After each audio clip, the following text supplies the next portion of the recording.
उज्जैन में श्रद्धालुओं की सेहत से खिलवाड़ करने वाले संस्थानों पर प्रशासन ने नकेल कसना शुरू कर दिया है।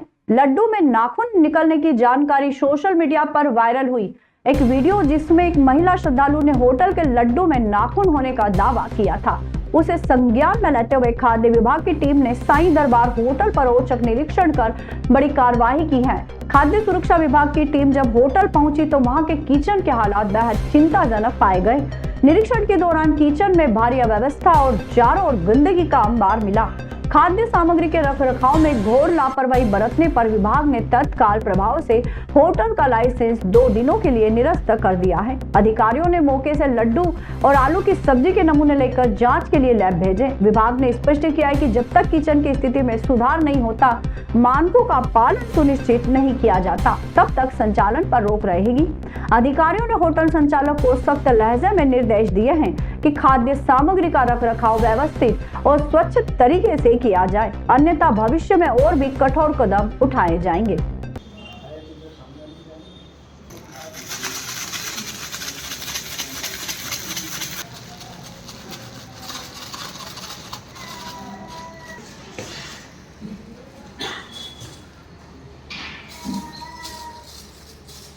बिल्कुल, सुबह मुझे किसी साथी ने व्हाट्सएप पे अवगत कराया था कि सोशल मीडिया पे एक वीडियो वायरल हो रहा है, जिसमें फ्रीगंज में जो साईं दरबार रेस्टोरेंट्स है दाल टिक्कड़ का, उस पे किसी महिला ने नाखून निकालने का वीडियो डाला है। तो उसी पे आधार पे हम औचक निरीक्षण करने आए। किचन में कुछ हमें साफ-सफाई का अभाव मिला और सामान जो है रख-रखाव ठीक नहीं मिला और जो कर्मचारी हैं वो हेड कवर्स लगा ही नहीं पाए गए, तो हम इनको नोटिस जारी कर रहे हैं और हमने रैंडमली जो इनका लड्डू बनाने का सामान रखा हुआ है, उसमें लड्डू के सैंपल्स ले लिए हैं और आलू की सब्ज़ी का भी इनका सैंपल ले लिया है और इम्प्रूवमेंट नोटिस इनको जारी कर रहे हैं। जारी करने के बाद अभी उनको कह दिया है कि जब तक कि 2 दिन में अपनी व्यवस्थाएँ सुधार लें और 2 दिन के लिए उनका लाइसेंस सस्पेंड करने की कार्रवाई कर लें। किचन में जो सामान का जो रख-रखाव होना चाहिए, बिल्कुल दीवार से सटा नहीं होना चाहिए, क्योंकि वहाँ कुछ गिरने की संभावनाएँ रहती है।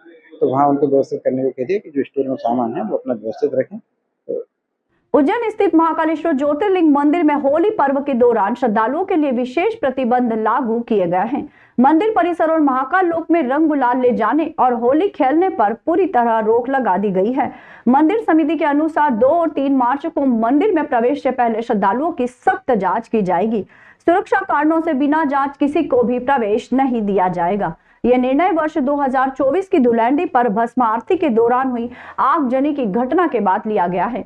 उस हादसे में एक पुजारी सहित करीब 14 लोग झुलस गए थे। इसी को ध्यान में रखते हुए इस वर्ष विशेष दिशा निर्देश जारी किए गए हैं। समिति ने बताया कि भगवान श्री महाकालेश्वर की त्रिकाल आरती में हर आरती के दौरान 1-1 किलोग्राम हर्बल गुलाल प्रतीकात्मक रूप से अर्पित किया जाएगा। ये गुलाल मंदिर की कोठार शाखा द्वारा भस्म आरती, शयन आरती एवं शासकीय पुजारियों को उपलब्ध कराया जाएगा। मंदिर प्रशासन का कहना है कि श्रद्धालुओं की सुरक्षा सर्वोच्च प्राथमिकता है और सभी से नियमों का पालन करने की अपील की गई है। प्रधानमंत्री द्वारा अजमेर से किए गए राष्ट्रव्यापी शुभारंभ के साथ ही उज्जैन जिले में किशोरी बालिकाओं को सर्वाइकल कैंसर से बचाने के लिए निःशुल्क HPV टीकाकरण अभियान का शंखनाद हो गया है। उज्जैन के भी विभिन्न अस्पतालों में 13 केंद्रों पर कैंप लगाकर टीकाकरण का कार्य किया जा रहा है। यह विशेष अभियान आगामी 3 माह तक चलेगा, जिसके तहत 14 से 15 वर्ष की बालिकाओं को सुरक्षा कवच प्रदान किया जाएगा। शासन के निर्देशानुसार 15 वर्ष की आयु पूर्ण कर चुकी बालिकाओं को भी 90 दिन की विशेष छूट दी गई है। जिले में 13 स्वास्थ्य केंद्र निर्धारित किए गए हैं, जिनमें माधवनगर जिला अस्पताल, चरक भवन और विभिन्न सामुदायिक स्वास्थ्य केंद्र शामिल है। कलेक्टर ने अपील की है कि बाजार में अत्यधिक महंगी मिलने वाली वैक्सीन सरकारी केंद्रों पर पूरी तरह निःशुल्क उपलब्ध है। अभिभावक अपने साथ आधार कार्ड या स्कूल ID जैसे पहचान पत्र और एक वैध मोबाइल नंबर लेकर केंद्रों पर पहुंच सकते हैं। टीकाकरण के बाद बालिकाओं को 30 मिनट तक डॉक्टरी निगरानी में रखा जाएगा। लक्ष्य है कि जिले की हर लक्षित बालिकाओं को इस घातक बीमारी से सुरक्षित किया जा सके।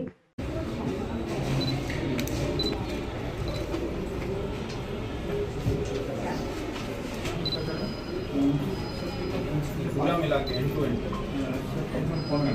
45 मिनट के 30 मिनट ऑब्जर्वेशन पीरियड के वैक्सीनेशन के बाद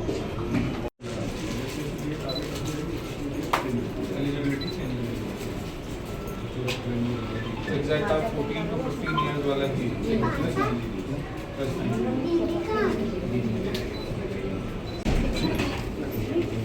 एक करके बुला लो पीछे में आम नहीं करना है। प्रधानमंत्री जी अजमेर से इसका शुभारंभ कर रहे हैं। एचपीवी वैक्सीन जो कि सर्वाइकल कैंसर से बचाव के लिए लगाई जाती है, उसको आज हम 14 से 15 वर्ष की जो बालिकाएं हैं उनके लिए लगाया जा रहा है। जिले में 13 फोकल पॉइंट्स निर्धारित किए गए हैं, जहां पर सभी बच्चियां जो 14 से 15 एज ग्रुप की हैं वो आने वाले 3 माह में आकर अपना वैक्सीनेशन अपने अभिभावकों के साथ सहमति पत्र पर हस्ताक्षर करते हुए लगवा सकते हैं।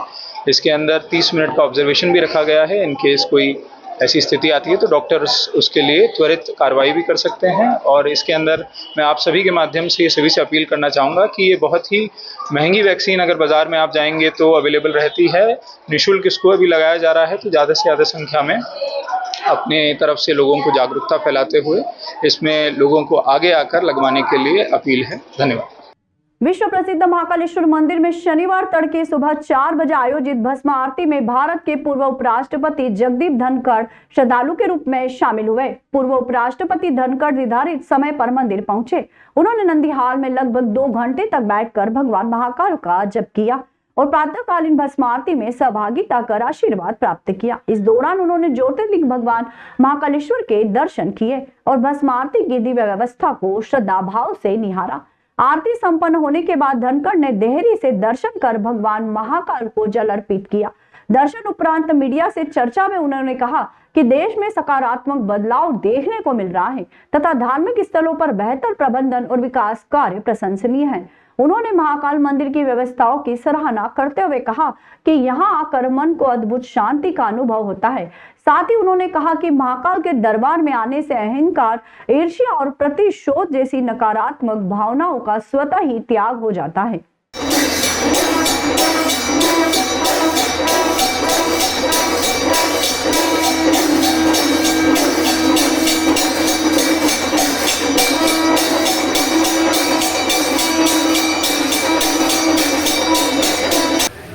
बड़ा सकारात्मक बदलाव आ रहा है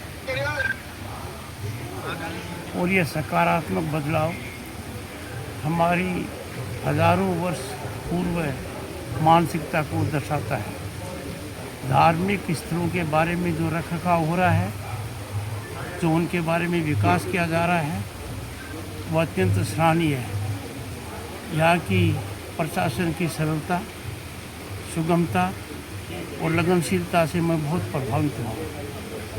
कोई आडंबर नहीं, सभी को समानता से व्यवहार किया जा रहा है और ये हमारी राष्ट्रध्वज है। इसकी एक बहुत ही सुदृढ़, साफ, मन को चिंतन में डालने वाली छवि मैं यहाँ से लेकर जा रहा हूँ। श्री महाकालेश्वर ज्योतिर्लिंगम के यहाँ आकर बड़ा अच्छा अनुभव है कि हर मनुष्य में जो भी कमियां हैं, जिन कमियों से वो दुर्बल होता है, यहाँ छुटकारा मिल जाता है। अहंकार, अहम, ईर्ष्या, प्रतिशोध की भावना स्वतः ही उनका त्याग हो जाता है। आगामी त्योहार होली एवं रंग पंचमी के दृष्टिगत पुलिस कंट्रोल रूम उज्जैन में एक महत्वपूर्ण बैठक आयोजित की गई। बैठक में अतिरिक्त पुलिस महानिदेशक राकेश गुप्ता, उप पुलिस महानिरीक्षक नवनीत भसीन, पुलिस अधीक्षक प्रदीप शर्मा, नगर पुलिस अधीक्षक, अनुविभागीय अधिकारी पुलिस तथा थाना प्रभारी अधिकारीगण ऑनलाइन एवं ऑफलाइन माध्यम से उपस्थित रहे। बैठक के दौरान त्योहारों को शांतिपूर्ण, सौहार्दपूर्ण एवं सुरक्षित वातावरण में संपन्न कराने के लिए आवश्यक दिशा निर्देश प्रदान किए गए। कानून व्यवस्था बनाए रखने, संवेदनशील क्षेत्रों में विशेष निगरानी रखने, पर्याप्त पुलिस बल की तैनाती सुनिश्चित करने तथा त्वरित प्रतिक्रिया व्यवस्था को सुदृढ़ रखने पर विशेष बल दिया गया। इसके अतिरिक्त सोशल मीडिया मॉनिटरिंग, अफवाहों पर प्रभावी नियंत्रण, यातायात व्यवस्था के सुचारू संचालन तथा आपसी समन्वय को लेकर विस्तृत चर्चा की गई। सभी अधिकारियों को निर्देश किया गया है कि वे अपने अपने क्षेत्रों में सतर्कता एवं संवेदनशीलता के साथ दायित्वों का निर्वहन करें तथा आमजन के साथ समन्वय स्थापित कर त्योहारों को सौहार्दपूर्ण वातावरण में संपन्न कराएं। शाम को होली के बाद शराब पी के जो गाड़ी चलाते हैं उसके जरूर विशेष रूप से ध्यान रखिएगा। उज्जैन में देहात के इलाके में ज़्यादा होगा। उज्जैन जिले के माहितपुर तहसील स्थित पंपापुरी धाम गौशाला इन दिनों पूर्णतः भक्तिमय रंग में रंगी हुई है। यहाँ 7 दिवसीय श्रीमद देवी भागवत कथा एवं धन लक्ष्मी कुबेर महायज्ञ का भव्य आयोजन राष्ट्रीय संत पूज्य गुरुदेव सरकार जितेंद्र जी के मुखारविंद से संपन्न हो रहा है। प्रतिदिन दोपहर 1 से 4 बजे तक चल रही कथा में नगर सहित आसपास के ग्रामीण क्षेत्रों से बड़ी संख्या में श्रद्धालु पहुंच रहे हैं। कथा में माता भगवती की महिमा, शक्ति स्वरूपा देवी की कृपा, धर्मेंद्र, सदाचार और मानव जीवन के उद्देश्य पर ओजस्वी प्रवचन दिए जा रहे हैं। वहीं धन लक्ष्मी कुबेर यज्ञ में वैदिक मंत्रोच्चार के भी श्रद्धालुओं ने आहुतियां अर्पित कर सुख समृद्धि की कामना की। हवन की सुगंध और जयकारों से पूरा परिसर आध्यात्मिक ऊर्जा से गूंज उठा। इस अवसर पर क्षेत्र के प्रख्यात जननायक, समाज सेवी एवं आयोजन समिति के कार्यकारी अध्यक्ष विजय सिंह गौतम ने व्यासपीठ पूजन कर 1,11,000 रुपए की राशि धर्म कार्य के लिए भेंट की। उनके स्वागत में पुष्प वर्षा और आतिशबाजी की गई। कार्यक्रम में आयोजित भव्य भजन संध्या में श्रद्धालुओं को भावविभोर कर दिया। समापन पर पूर्णाहुति एवं महाप्रसादी वितरण में हजारों श्रद्धालुओं ने भाग लेकर धर्म लाभ अर्जित किया। आयोजन को क्षेत्र का ऐतिहासिक आध्यात्मिक महोत्सव माना जा रहा है।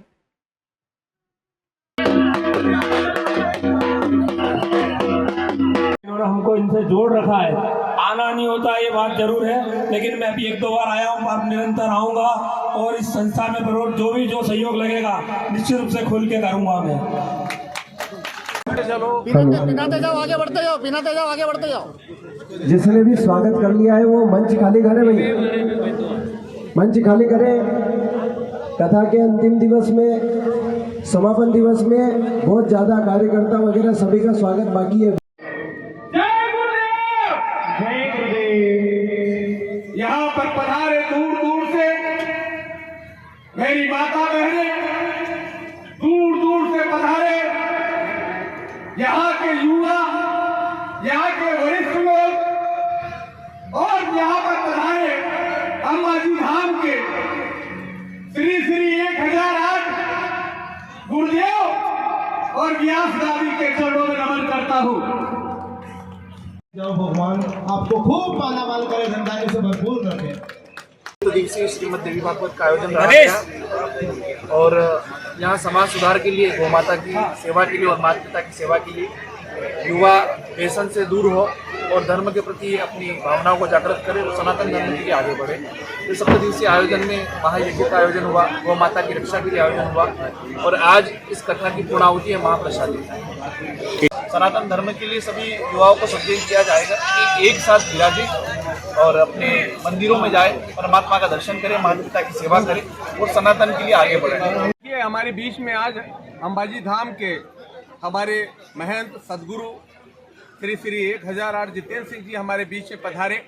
विगत 7 दिनों से आपकी कथा यहाँ पर चालू है और आज के समापन का दिन है। हजारों लोगों ने लाभ लिया, 10-10 हजार लोग आज रात्रि को थे यहाँ पे। ये हमारे जिस तरह से बागेश्वर धाम के धीरेन्द्र शास्त्री जी हैं, उसी तरह हमारे मालवा के धीरेन्द्र शास्त्री हैं। आपके द्वारा यहाँ पर पर्ची निकाली जाती है और यहाँ से बुलाया जाता है। हजारों की भीड़ में से यहाँ से गुरुदेव बुलाते हैं और वो यहाँ पर आकर अपने भविष्य का पूरा यहाँ पर ब्यौरा लेखा जोखा देते हैं। ऐसे गुरु जी का आगमन पंपापुरी धाम में हमारी विधानसभा क्षेत्र महितपुर में आगमन होना हमारे लिए बहुत सौभाग्य का विषय है। आज हम सब लोग आके कृतार्थ हुए। पूरी महितपुर के बड़े बड़े नगर सेठ, बड़े बड़े कानूनविद, बड़े बड़े विद्वान और बड़े बड़े साहित्यकार आज यहाँ पर आकर गुरु जी की सेवा में उनका स्वागत किया है। चिकित्सा के क्षेत्र से जुड़े लोग और सभी लोगों ने आके स्वागत किया है। मैंने अपनी ओर से 1,11,000 रुपये आज इस कथा स्वरूप दिए हैं। मैं गुरु जी के चरणों में नमन करता हूँ, व्यासपीठ के चरणों में नमन करता हूँ या समिति के जितने लोग हैं जिन्होंने इस भव्य कार्यक्रम को कराया, उनको भी मैं बहुत बधाई देना चाहता हूं। और हजारों लोग और हजारों यहाँ पे महिला पुरुष यहाँ पर आए हैं विभिन्न क्षेत्रों से, हमारे 25-50 गांव से। मैं उनके चरणों में नमन करता हूँ, भगवान से प्रार्थना करता हूँ, माँ पंपापुरी से प्रार्थना करता हूँ कि ये हमारा धाम इतना बड़ा धाम बन जाए कि वाकई यहाँ पर लोग विदेशों से आके दर्शन करें। मैं पुनः आप सब गौशाला समिति कम्माखेड़ी।